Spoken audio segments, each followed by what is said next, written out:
Hey guys, what's up? My name is Travis Monsod, and with me in the attic studio is Miss Jade Ramos. Hello guys! Diba?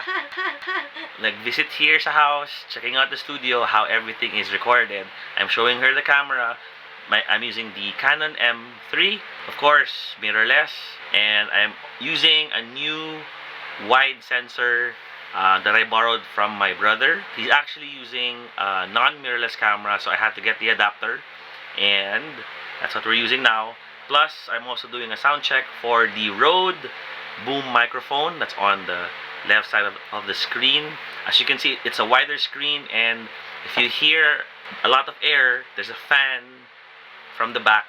I don't have my lapel mic, so this is a audio test for the Rode sound. Want to say something, Jade? Yeah. No. So there, she's new and getting into vlogging soon.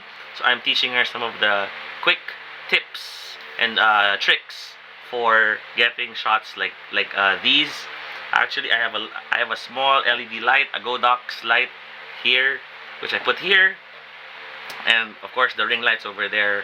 I also have a lamp over here to give me extra light, and of course I have a floodlight way in the back to give light to the whole background over here in the studio attic. So this is the vlog. My name is Travis Monsod. Jade Ramos is out. See you guys soon.